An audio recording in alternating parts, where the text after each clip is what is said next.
So thank you everybody for joining today. Today's presentation. We're going to be getting started here. The presentation is going to be about 25 minutes long.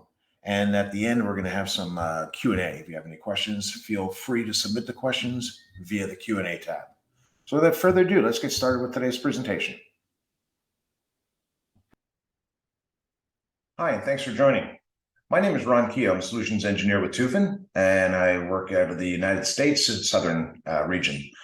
Today, the conversation is going to be about eliminating manual firewall management tasks, and specifically the focus here and today is going to be referring to the automating the cleanup of security policies. I'll be using the term firewall rules and security policies interchangeably today, but automating the cleanup and optimization of these security policies. So let's get started.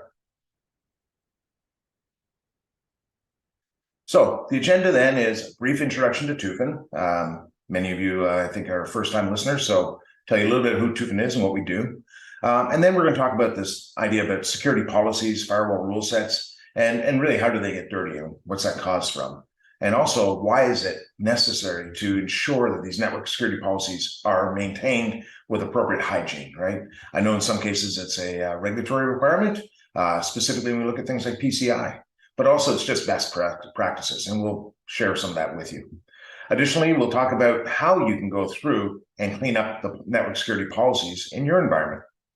And then we'll demonstrate some of the capabilities that Tufin brings to bear here with regards to the automation of the cleanup initiatives. And then finally, we'll have some Q&A. So a little bit about Tufin is we've been around since 2005, so better part of 16, 17 years now. And really what Tufin does is we are the network security policy company. We manage network security policies in large environments and in heterogeneous and hybrid environments. So if you're in an environment where you have different firewall vendors, Palo Alto, Cisco, Checkpoint, Juniper, and so on, Fortinet, you have all these different firewall vendors, we're able to manage across all the vendors for you, right? So we bring that layer of abstraction. But more importantly, we also provide visibility across the environment. So been around for a while, 2005, and also we are in very, very large organizations. So we're in over half of the Fortune 50, as an example. A lot of the organizations we deal with are driven by regulatory requirements. So you'll see that we are big into pharmaceuticals and insurance companies, but also into banking and energy companies. Where we see a strong requirement to have some sort of regulatory control in place. That's what we bring to bear. So let's talk a little bit about the subject at hand, which is security policies or firewall rule sets, if you will, and how they get dirty, right? What is the cause of that? Let's get into this. So one area we've seen this is less than disciplined rule-based management. Maybe the organization doesn't follow any sort of practice when it comes to managing a firewall rule sets. Maybe they're not regulated, and therefore what we're going to find is over time that the rule set will get mismanaged and will become something that's very difficult to work with. And then you might have an environment where you have different network security engineers that are managing the rule set, and each one has their own take on how it should be done. So again, this is the too many cooks in the kitchen scenario, where they're not all in agreement with how something should be done, and therefore one person may be creating overly permissive rules, and the other one might be creating too many rules, that sort of thing. So it's really the concept of too many cooks in the kitchen. One I've seen in my past is when you have to make an emergency change. Emergency changes, typically you don't put a lot of thought into how the change should be implemented. You're trying to maybe re-enable the business. So you might add in a very, very permissive rule to get the business up and running. And then you're going to go back and fix it later on. Well, that later on never happens, right? So now you have a rule in there that's just too permissive, which it's not good either. And then as time goes by, you may have assets like servers on your network that are being retired and removed from the network, but we never go back to the firewall rules and remove those objects from the rules themselves, right? So there's a challenge there. And we'll be talking to that one a little later on in this presentation.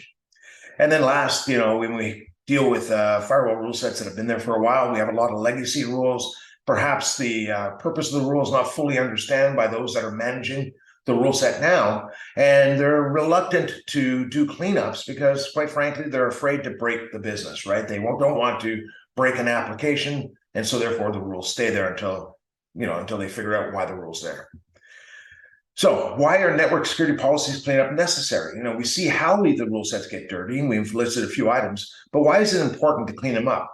The most obvious is it restores order, right? And when you have a rule set that's understood, that's important. So we're going to restore some semblance of order. And then, of course, as we start removing these legacy rules or overly permissive rules or shadow rules even, we start getting in a position where now the rule set becomes more concise. And as a result, now we have reduced the attack surface, also very important. Less rules, better organized rules, also yields better performance. And then, if you are subject to audit, for instance, I mentioned before PCI, but there are others, right? So if you're subject to audit, then having a well-managed and well-maintained rule set makes your audit journey a lot easier to deal with, right? And you shouldn't be managing your rule set in a proper manner just to pass audit. It should be a practice that you do all the time, not just when audit season happens. And then, when it comes to troubleshooting, right? If you have a rule set that has rules that are all over that aren't well managed, and you're trying to troubleshoot why a connection is broken, that's going to be difficult. But if you have very purposeful rules in your rule set, now it starts becoming a little easier, right? You know what each rule does, and it'll be easier to pinpoint why perhaps a connection has been broken. And then, when you're perhaps moving from one security provider, from one firewall vendor, let's say, to another, what you don't want to be doing is you don't want to migrate rules that aren't necessary, right? Rules that are shadowed, rules that are overly permissive. So it's always best practice before you do the migration is to go through and clean up the rule set, right? Let's only migrate those rules that are truly necessary to the new platform. Okay, let's continue on then. So what does network security policy cleanup include, right? What are the different things you need to do? Well, quite often, and most of you probably are aware of some of these anyhow, but deleting unused rules. Find those rules that have not been used for a period of time, and whatever that is in your organization, and let's get rid of them if they're not providing any kind of business function. But if they are providing a business function, like I think of a disaster recovery rule as an example, if you have a DR rule and it's not being hit because you haven't had a DR event, then you want to make sure you document that, right? That this rule is serving a business function, even though it's not been hit. And that's, that would be important. Deleting fully shadowed rules, right? And we'll have an example on this, so I'm not going to go into detail here, but again, best practice and reduces risk. Identifying disabled rules and getting rid of them, again, if they're not providing any kind of business function. You might say, show me all my disabled rules that have not been modified in any way for the last 90 days. That means they've been disabled for at least 90 days. Maybe those would be subject to cleanup as well, okay? And then let's take a look at the rule base itself and reordering it. So in this case, reordering the rule base doesn't necessarily impact a security posture, but it does make your rule base more efficient. And as a result, performance will be better on the network security device on which those rule bases exist. So making sure that we have the rule base in order where most used rules are at the top, least used rules are at the bottom. And then, of course, identifying obsolete rules, similar to unused rules, but obsolete rules would be rules that aren't serving any kind of business function. They may be being hit, but not for the purpose and not for the intent that they were put in there. So we need to have some means of going through and identifying rules that aren't serving a business function and having those rules removed. And, again, this is kind of a normal thing from a readability perspective, but ensuring that our object names have some sort of a convention that makes sense to us, right? And removing unneeded network objects. We'll talk about that in a little bit as well. Okay. Finally, one of the areas that that you want to look at from a cleanup perspective is looking at permissive rules, right? Rules that are overly permissive.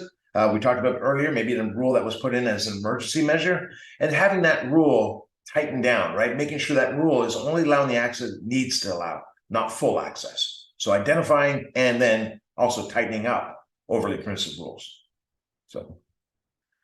So let's take a look at one of the cleanup scenarios, show shadowed rules, right? So what is a shadowed rule? Well, that's a rule in which you have maybe a rule at the top of your rule base that's allowing access. And further down in the rule base, there's another rule that's allowing the same access, right? So the first rule being in order would always be hit first, while the bottom rule, which is now technically a shadowed rule, would never be hit. Now, what is the problem with that is that it does introduce risk. And let's talk about that, okay? So the problem is when we take a look at these rules, when we have shadowed rules, if I have a rule up top that's always being hit and the bottom rule is never being hit, when I remove that top rule, thinking I'm removing the access, in fact, I haven't.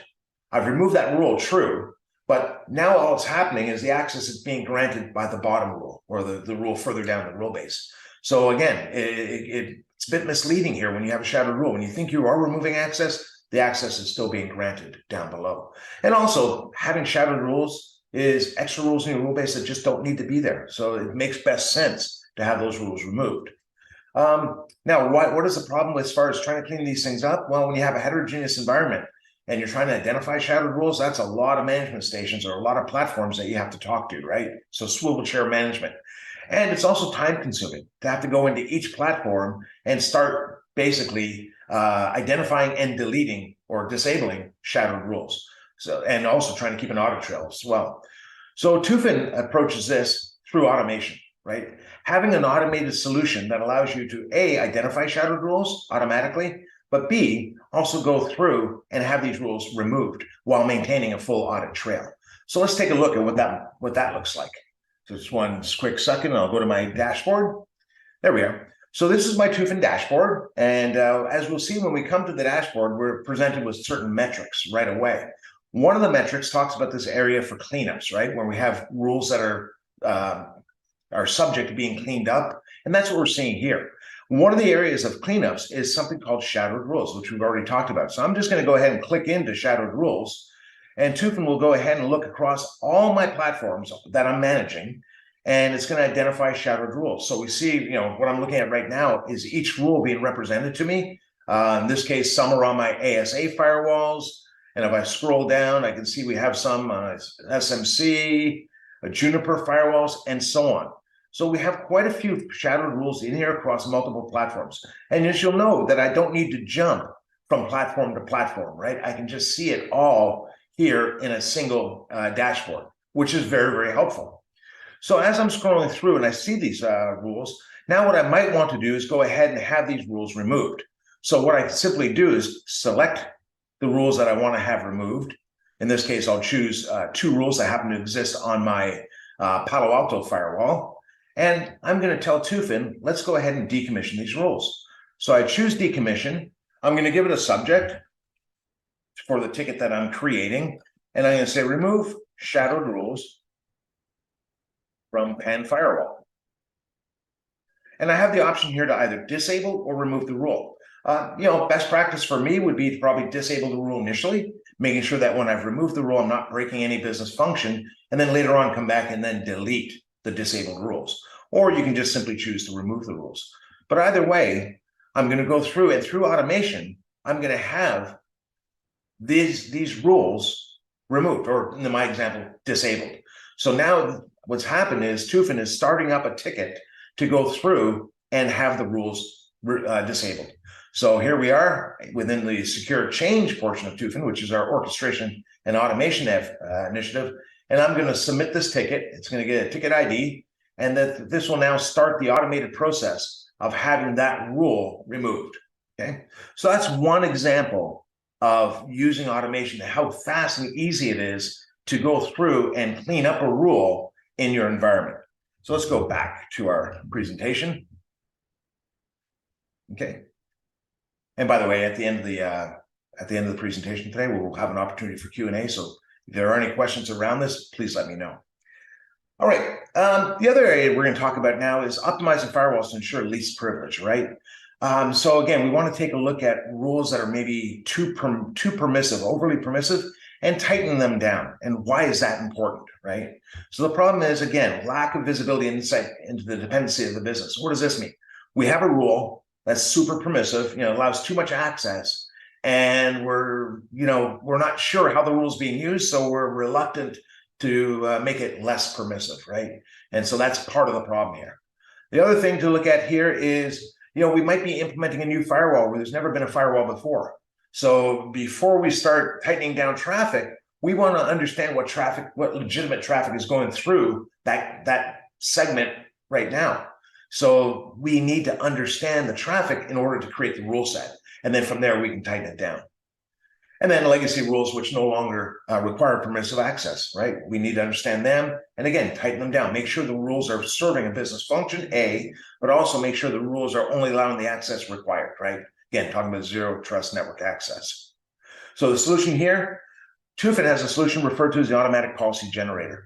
And what it allows us to do is it allows us to analyze a rule, essentially to take a look at how a rule is being used in your environment based on either live traffic, as the rule's being hit, or historic traffic, maybe that you've kept on a SIM, that allows us to play back, a history of traffic to see how the rule is being used. Again, APG will go through, analyze an existing rule, and then come back and make recommendations. Now, understand that in order for APG to be effective, you want to be able to create a very, very large sample set of data. You want to be able to monitor a rule, not for an hour or half an hour, but maybe for days or weeks, to truly understand how the rule is being used. I'm going to do a demonstration here, and fairness, my environment I have is not a live environment, so I don't have any real traffic going through. So though I'll be demonstrating how this works, the numbers are going to be a little skewed, so I apologize for that. But let's go ahead and understand how APG works.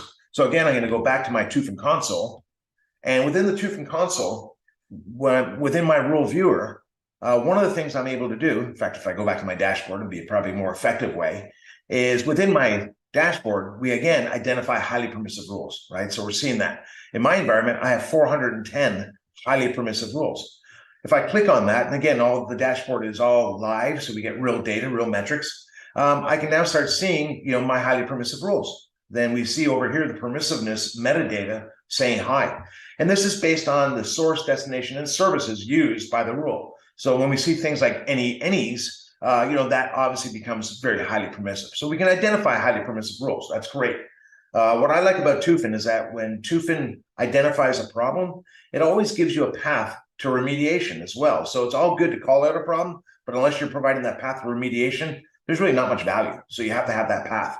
So Tufin's path to remediation on highly permissive rules is something that we refer to as the automatic policy generator. And the automatic policy generator, the APG for short, as mentioned, allows you to analyze a rule based on live or historic traffic to see how that rule is being used. So I'm going to go and take a look at one of the jobs that we've had here already. If I take a look at this particular job, it's been completed already. So I'm going to look at the results of the job. Okay. So in this case, the gray shaded area here was the rule I was analyzing. And as we can see, it had a source address of 10.100.200.238, and that's a host address, a /32, right? Its destination was any, and its protocol was any. Hence, it's a highly permissive rule. So what we did is we analyzed the rule based on log traffic. Now, again, I only had 44 hits, which is obscenely small. We would expect to see thousands, tens of thousands, hundreds of thousands of hits to make it a better example, right? But, you understand the mechanics of it is going to be the important part here. Now, what I can do is I can go into a balance graph, and I can tell Tufin, based on my appetite for permissiveness, I can pick and choose what level of permissiveness I want. If I want to have a permissiveness score of 61, which is pretty permissive, highly permissive, then we're going to need one rule. But if I have a permissiveness score of 11, then we are going to create 4 rules. And if I go all the way down to a permissiveness score of 1, which is the least permissive you can be, then we're going to create 5 rules. So let's use, as an example, permissiveness of 1. So Tufin's recalculating, and now it's going to come back and say, based on the traffic that I saw, these are the rules that should be implemented to replace this overly permissive rule, right? And I can actually export this out. So I can export this particular rule set out, and then have it included in a secure change ticket to add new rules in. So I can export it out as a CSV and then re-import it into my secure change capabilities, right? So that is APG, ability to identify a rule that's highly permissive, ability to analyze the rule, and then also to make recommendations on how to create a more granular rule so we can remove the overly permissive rule, okay? APG. The last part I want to talk about today has to deal with metrics, right? Information security programs are meant to be continuously improving, right? You don't ever just say, I've built a program here, it's running, I'm happy with it. No, you're always going to be, it's a continuous cycle of analysis and improvement, analysis and improvement. So in order for management to be able to demonstrate that, either to the board or to the CISO, or for that matter, to auditors or regulators, you need to have some sort of metrics that shows this, right? So this is going to be important. And we take a look at these metrics, we want to be able to demonstrate, what is the number of rules and policy? How many rules do I have today? And ideally compare it to last year, right? But, at least understand what your environment looks like. If somebody says, how many rules do you have across your enterprise? And you say, I have no idea. That's not a very good, knowledge of your environment. Identify unnecessary rules that do not serve business functions. Again, we talk about perhaps these rules that are legacy that have been there for a while and you're not sure what they're doing. You should know what they're doing. And you should be able to go back to an authoritative source, typically the business or the person who asked for that rule to be there, and understand if it's still serving a business function. Again, we cite PCI as an example for that. Quantity of unused rules. Like, can you tell me how many rules in your environment are not being used today? And if you don't know that, then you don't really have good visibility into your environment. And rules that are not compliant with your environment, right? With your security standards. We need to know that, and we should understand that. And finally, overly permissive rules. Do you know how many rules in your rule base are overly permissive? And maybe they are for a reason, and that's fine. But at least you know the number, and you've analyzed them. You've gone through the analysis and have confirmed that, yes, these rules are permissive, but for a reason. They actually need to be that permissive, right? So how do we do this? The Tufin dashboard, right? How do we get this information? How can we see this information? How do we demonstrate this information to auditors, to regulators, to senior management? Our dashboard. So let's take a look at that. We're going to go in and do a quick demonstration across the dashboard. So the Tufin dashboard, it really does give you unparalleled visibility into your rule set, right? We talk about key risk indicators and key performance indicators, and I almost call this key rule indicators, right? Where we're able to see at a glance what my entire environment looks like. So starting at the top, for instance, we are able to see right away in my environment, I have 5,969 rules. Right, I know exactly right now at this moment how many rules I have. And those rules are shared across 125 devices that I'm managing, right? We have 243 rules that we have subject to being cleaned up, right? And that's important to understand that. And then we have 49 rules that are subject to being audited. And when we take a look at these things like rules for cleanup, as you can see down below, we provide some detail about that, right? When we talk about rules for cleanup, we're talking about rules that are disabled, which I have 184 rules that are disabled. Unused rules, 9 of them. Fully shadowed rules, we have 50 of those. So, we're able to get the metrics right away of what my environment looks like. So if an auditor is talking to me or a regulator, I know what I'm talking about. I have that information available to me. And then under access and certification, here we can actually see rules that have expired. The ticket that was used to create the rule, maybe it's a consultant that's on site for a month. So we're giving him access for a month. And at the end of that month, we have to remove his access. Well, that would be handled by a ticket expiration date. Well, here we have 36 ticket expirations that have passed, and that we need to get into those rules and probably remove them or see if that access is still required. And we also have certification expired, right? So certification, this is a rule recertification, making sure a rule is solving a business function. Well, here we have 16 that have expired. So we need to go back to the business owner, the person who requested these rules, and find out if they're still serving a business function. If they are, let's recertify. If not, let's get rid of the rules. They're not there. They shouldn't be there. Kind of continuing down then, while it's important to know what my situation is right now, and I can see it within areas of cleanup, it's also important to see that over time. So what we're seeing here is we have a trending map that shows me over a period of time, maybe the last year, maybe 2 years, how am I doing overall in cleanups? Is my process, is my program improving? Am I going from a lot of cleanups down to very few? And is that trending line continuing to go downwards? This is very important, right? This is going to be important when auditors come by, because they want to see overall, how are you doing? Are you doing better or worse than during the last audit period? All information security programs need to continuously move in the right direction, right? And then beyond that, we can take a look at rules for optimization, right? How many rules don't have comments? How many rules aren't logged? And how many rules don't even have a name? That's going to be important for the readability of your policy. So that's important as well. Maybe not as important as the cleanup area, but still, nevertheless, from an optimization perspective, it is important to have that information in there.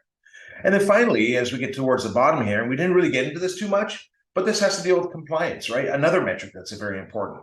How am I doing overall? How are my rules as far as staying aligned with my compliance mandates? And again, the compliance mandates can be something like a NIST, ISO, PCI, you name it, right? Or even your own best practices that you have in your organization. But are you in alignment with your compliance policy?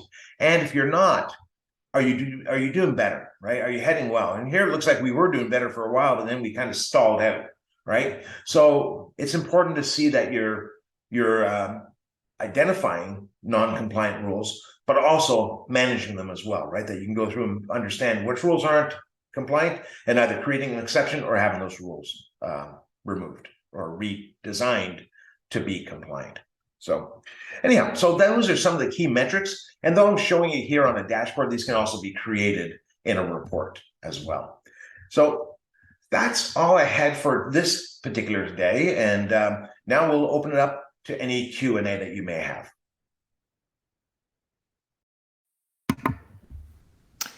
So I'm going to go ahead and let's go ahead and see. We have some questions here. I'll bring them up.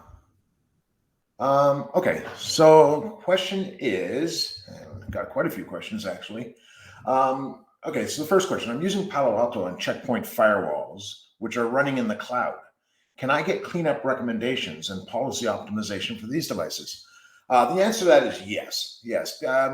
Regardless of where in this case, Checkpoint, Palo Alto, could have been Fortinet, could have been Cisco, we really don't care. If it's on premises or if it's in the cloud, we're still going to be able to do the analysis necessary and also be able to provide recommendations for cleanups and in fact also automate those cleanups. So the answer to that definitely is a yes. The other question is, I'm using SecureTrack now. So okay, this is an existing customer. I'm using SecureTrack now. What do I need to enable the automation feature? Yeah, great question. So with Tufin, we can think of automation as a two-step. There's orchestration and there's automation. And in order to be able to do cleanups, you can do that today through what we refer to as SecureTrack Plus. We have the ability to do things like rule decommissioning, server decommission, that sort of thing is actually now included in our SecureTrack Plus tier of software. So that's there to be able to go ahead and orchestrate the changes necessary to have rules removed from your firewall. And then the other question goes on, are you able to integrate with my ITSM? Okay, so I guess this question comes back from the automation perspective. And the answer to that is yes. So what Tufin is able to do is it's able to integrate through a no-code / low-code capability, something we call our workflow integrator. It allows for seamless, integration into an ITSM like ServiceNow, like Remedy, Jira, you name them, right? We're able to do these integrations with very, very little effort. And these integrations are in fact bi-directional integrations. What we're able to do is, let's use ServiceNow as the example. ServiceNow is able to launch a change request within Tufin.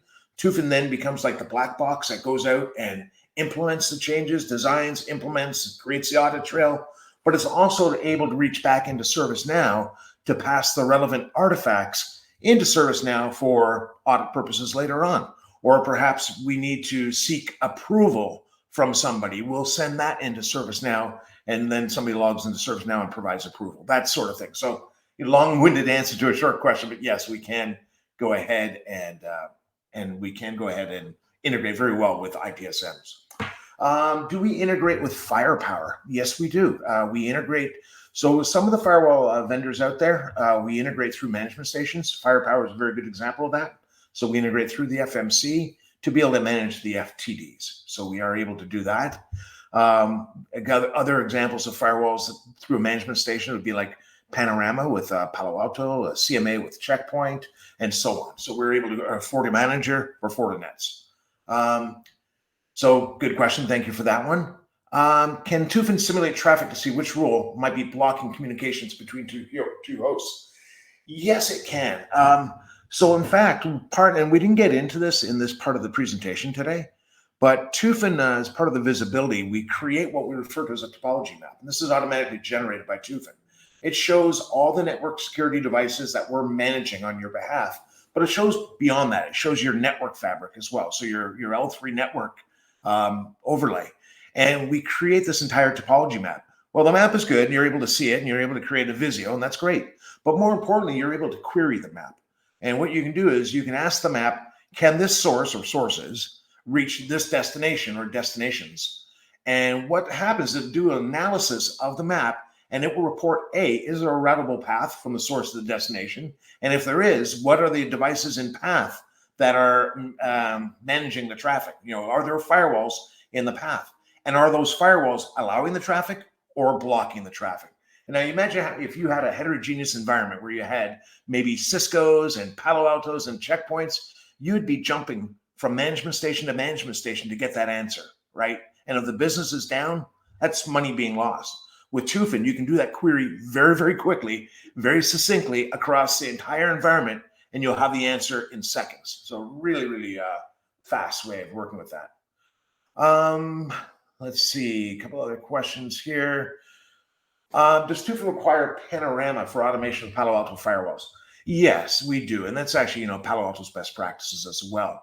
We can manage PAN-OS gateways by themselves, but that's only from a visibility perspective. If we want to make sure they're compliant and that sort of thing, we can do that. But for any kind of automation, we'll need to work with the management station. So panorama in that example. Gosh, I got a few. Okay, just going through. We had quite a few questions. I know we're going to be running short on time here. So, how does automation find shadowed rules? Is there a discovery process that needs to be conducted? Well, no. So Tufin is always doing this as Tufin reads in a security policy, right? So let's say we had a security policy on a checkpoint firewall. As soon as the checkpoint firewalls change, Tufin becomes aware of it. Tufin pulls in the configuration from checkpoint and does a whole bunch of analysis. One analysis might be to say, are these rules violating the security policy? One analysis might say, are any of these rules unused? And one of the analysis is, are these rules shadowed? So it's part of the bringing in the data. We automatically calculate whether or not there are shadowed rules, and we put that up on the dashboard that I demonstrated earlier.